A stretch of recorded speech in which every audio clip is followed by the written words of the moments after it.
자, 이 원 앞에는 델타 나누기 R이 있고 여기에 S를 곱해준 것입니다. 그래서 다시 한번 써보면 이 원 앞에 있는 파라미터들만 다시 한번 써주면 1 오버 R의 델타의 S 그 다음에 이 원 이렇게 되잖아요. 그래서 뭐 당연히 이 원에 대해서 미분을 하면 남는 것은 이제 델타 오버 R 곱하기 S만 남습니다.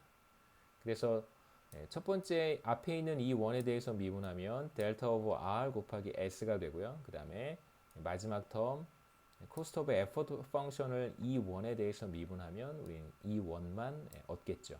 그래서 이 원에 대해서 정리를 하면 이것이 바로 우리가 얻은 에이전트 1, 워커 1의 최적 노력 수준이다라고 얘기할 수 있겠죠. 토너먼트 하에서 자, 토너먼트 하에서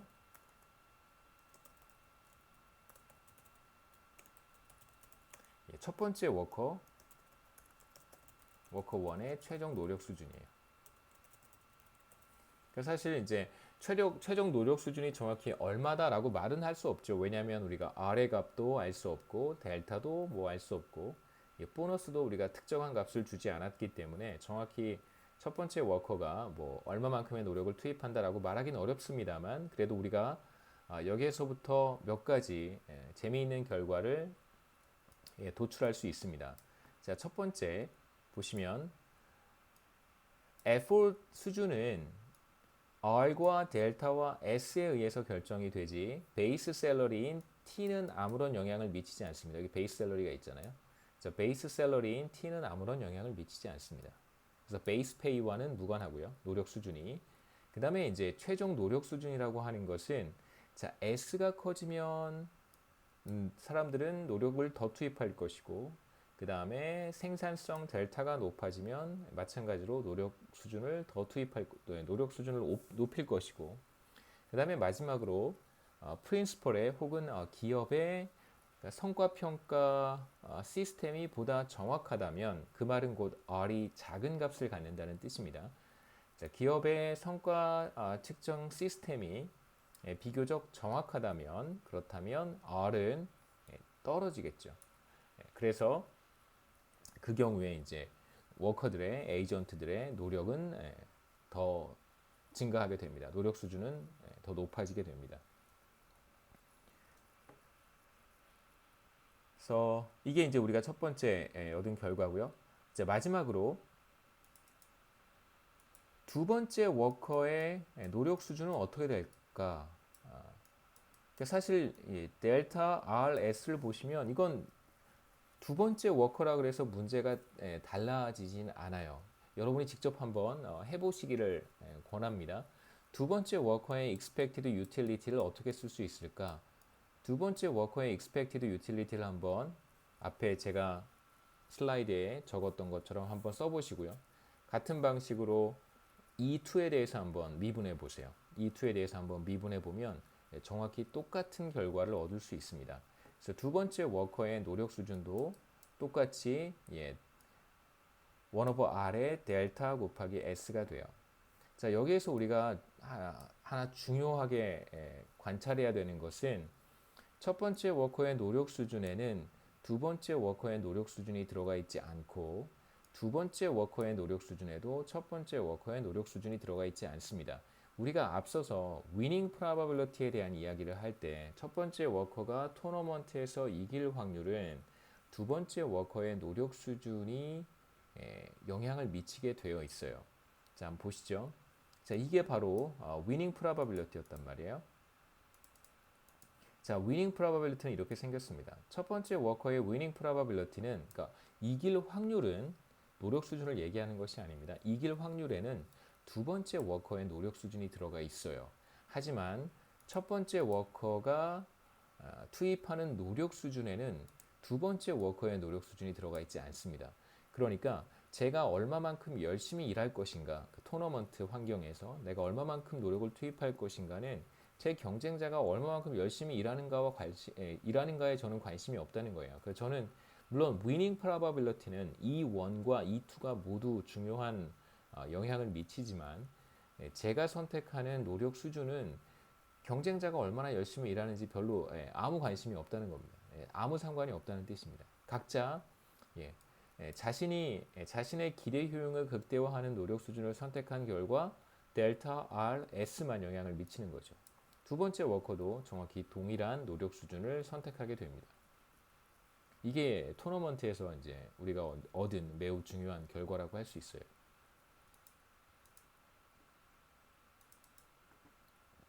자, 간단하게 한번 정리해 보겠습니다. 시메트릭 토너먼트라고 하는 것은 사실 우리가 첫 번째 워커와 두 번째 워커를 구분하지 않았어요. 두 워커는 모두 생산성이 동일하고 델타로 생산함수의 파라미터 델타가 동일하고요. 그 다음에 뭐 기타 등등 에포트 펑션도 동일하고 뭐 여러 측면에서 다 동일하다, 아이덴티컬한 사람들이라고 제가 가정을 했었습니다. 이러한 토너먼트, 정확히 똑같은 두 사람이 경쟁을 하는 토너먼트를 우리가 시메트릭 토너먼트라고 하고요. 지금 우리가 얻은 결과는 이제 시메트릭 토너먼트의 결과라고 할 수 있어요. 그래서 이 경우에는 모든 에이전트들이 동일한 수준의 노력을 투입하게 됩니다. E1과 E2가 같아지는 걸 우리가 확인했고요. 그렇죠? 이렇게. 그 다음에 이제 두 번째, 두 사람의 노력 수준이 동일하기 때문에 당연히 winning probability도 같아지게 됩니다. 보시죠. 자, winning probability, 첫 번째 워커가 이길 확률은 이렇게 우리가 표현할 수 있고요.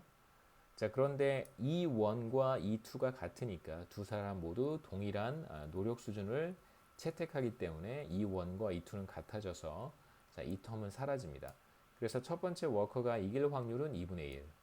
자, 그 다음에 두 번째 워커가 이길 확률은 Q2가 Q1보다 크면 그럼 두 번째 워커가 이기는 거잖아요. 자, 이것은 이렇게 쓸 수 있습니다.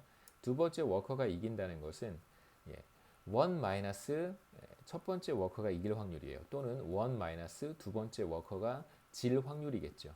그래서 우리가 바로 요 위에서 첫 번째 워커가 이길 확률은 2분의 1이다 라고 했습니다. 그래서 두 번째 워커가 이길 확률 당연히 2분의 1이겠죠. 시메트릭 토너먼트에서는 두 경쟁자들이 동일한 노력 수준을 선택을 하게 되고 그렇기 때문에 두 사람 모두 위닝 프로바빌리티가 같아집니다. 이게 지금 우리가 보고 있는 시메트릭 토너먼트의 결과라고 할 수 있어요.